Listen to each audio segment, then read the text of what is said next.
Channel cook with Srujani. ಇವತ್ತು ನಾನು ನಿಮ್ಗೆ ಬಾಳೆದಿಂಡು ಪಲ್ಯ ಮಾಡೋದು ಹೇಗೆ ಅಂತ ತೋರಿಸ್ಕೊಡ್ತಾ ಇದ್ದೀನಿ. ಬನ್ನಿ ನೋಡೋಣ. ಬಾಳೆದಿಂಡು ಒಂದು ತಗೊಂಡಿದ್ದೀನಿ. ಈರುಳ್ಳಿ ಒಂದು ತಗೊಂಡು ಈ ರೀತಿ ಸಣ್ಣಗೆ ಕಟ್ ಮಾಡಿಟ್ಕೊಂಡಿದ್ದೀನಿ.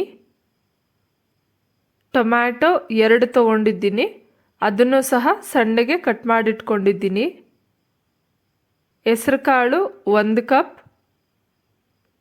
ರುಚಿಗೆ ತಕ್ಕಷ್ಟು ಉಪ್ಪು, ಅರಿಶಿನ ಪುಡಿ,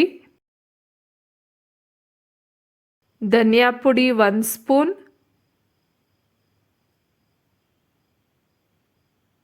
ಅಚ್ಕಾರದ ಪುಡಿ 1 ಸ್ಪೂನ್, ಬೇಕಾದಷ್ಟು ಎಣ್ಣೆ,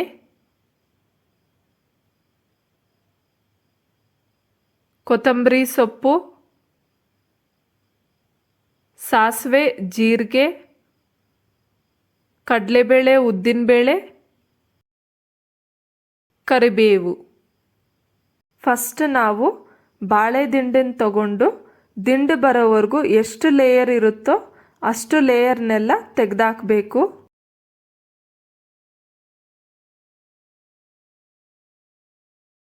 ಮೇಲೆ ಕೆಳಗೆ ಕೆಂಪಗಾಗಿರುತ್ತೆ, ಅದನ್ನು ಸಹ ಕಟ್ ಮಾಡಿ ತೆಗೆದುಬಿಡಿ. ಆಮೇಲೆ ತೆಳ್ಳಕ್ಕೆ ರೌಂಡ್ ಶೇಪ್ ರೀತಿನಲ್ಲಿ ಕಟ್ ಮಾಡಿಕೊಂಡು ಆ ರೌಂಡ್ ಪೀಸನ್ನು ದಿಂಡಿಗೆ ರಬ್ ಮಾಡಿದ್ರೆ ಬರುವ ನಾರನ್ನ ತೆಗಿಬೇಕು.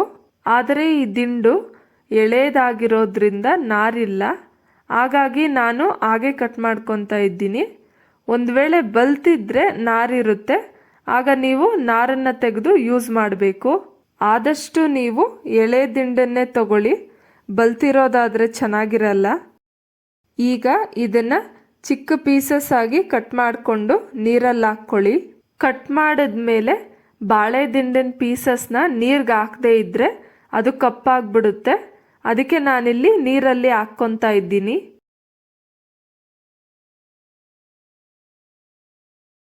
ಕುಕ್ಕರ್ಗೆ ತೊಳೆದಿರೋ ಹೆಸರು ಕಾಳು ಹಾಕಿ ಆ ಹೆಸರು ಕಾಳಿಗೆ ಬಾಳೆ ದಿಂಡಿನ ಪೀಸಸ್ನ ಚೆನ್ನಾಗಿ ಹಿಚ್ಕಿ ತೊಳೆದು ನೀರೆಲ್ಲ ಸೋದಿಸಿ ಹಾಕ್ಕೊಬೇಕು. ಮತ್ತು ರುಚಿಗೆ ತಕ್ಕಷ್ಟು ಉಪ್ಪು ಹಾಕ್ಕೊಂಡು ಬೇಯೋದಕ್ಕೆ ಎಷ್ಟು ನೀರು ಬೇಕೋ ಅಷ್ಟು ನೀರು ಹಾಕಿ, ಜಾಸ್ತಿ ಏನು ನೀರು ಹಾಕ್ಕೊಳ್ಳೋಕೆ ಹೋಗಬೇಡಿ. ಮತ್ತು ಕುಕ್ಕರ್ ಮುಚ್ಚಳ ಮುಚ್ಚಿ 3 ವಿಸಿಲ್ಸ್ ಕೂಗಿಸ್ಕೊಳ್ಳಿ. ಇದು ತುಂಬ ಎಳೆಯದಿರೋದ್ರಿಂದ 3 ವಿಸಿಲ್ ಕೂಗಿಸ್ಕೊಂಡ್ರೆ ಸಾಕು. ಒಂದು ವೇಳೆ ಬಲ್ತಿರೋದಾದರೆ ಇನ್ನೂ 1-2 ವಿಸಿಲ್ ಎಕ್ಸ್ಟ್ರಾ ಕೂಗಿಸ್ಕೊಳ್ಬೇಕು. ಈಗ ಸ್ಟವ್ ಹಚ್ಚಿ ಹೈ ಫ್ಲೇಮ್ನಲ್ಲಿಟ್ಟು ಬೇಯಿಸ್ಕೊಳ್ಳೋಣ. ಕುಕ್ಕರ್ 3 ವಿಸಿಲ್ ಬಂದಮೇಲೆ ಸ್ಟವ್ ಆಫ್ ಮಾಡಿ, ಅದು ಪ್ರೆಷರ್ ಎಲ್ಲ ಹೋದ್ಮೇಲೆ ಲಿಡ್ ಓಪನ್ ಮಾಡಿಬಿಟ್ಟು ತಿರುಗಿಸ್ಕೊಡಿ. ಹೆಸರು ಕಾಳೆಲ್ಲ ಚೆನ್ನಾಗಿ ಬೆಂದಿದೆ. ಈಗ ಒಗ್ಗರಣೆ ಹಾಕ್ಕೊಳ್ಳೋಣ. ಸ್ಟವ್ ಹಚ್ಚಿ ಪಾತ್ರೆ ಇಟ್ಟು ಸ್ಟವ್ನ ಲೋ ಫ್ಲೇಮ್ನಲ್ಲಿ ಇಟ್ಕೊಂಡು ಒಂದು 6-8 ಸ್ಪೂನ್ ಎಣ್ಣೆ ಹಾಕಿ, ಎಣ್ಣೆ ಕಾದ್ಮೇಲೆ ಸಾಸಿವೆ ಜೀರಿಗೆ ಹಾಕ್ಕೊತಾ ಇದ್ದೀನಿ. ಸಾಸಿವೆ ಸಿಡಿದ್ಮೇಲೆ ಕಡಲೆಬೇಳೆ, ಉದ್ದಿನಬೇಳೆ ಹಾಕ್ಕೊಂಡು ಅದು ಕೆಂಪಗಾಗೋವರೆಗೂ ಫ್ರೈ ಮಾಡಿ.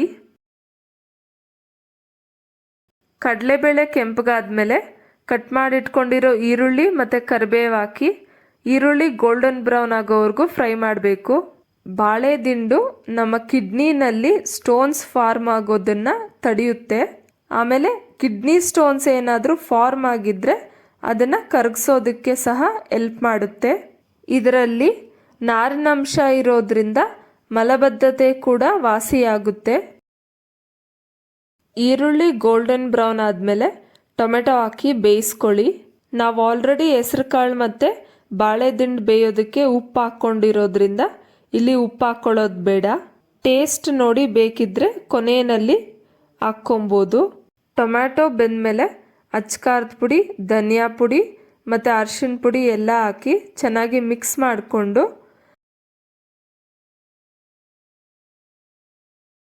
ಬೆಂದಿರೋ ಹೆಸರು ಕಾಳು ಮತ್ತು ಬಾಳೆ ದಿಂಡು ಹಾಕ್ಕೊಳ್ಳಿ.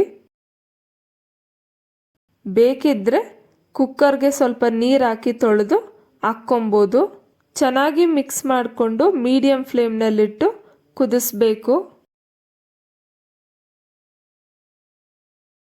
ಈಗ ಉಪ್ಪು ಟೇಸ್ಟ್ ನೋಡಿ ಬೇಕಿದ್ದರೆ ಉಪ್ಪು ಹಾಕ್ಕೊಳ್ಳಿ.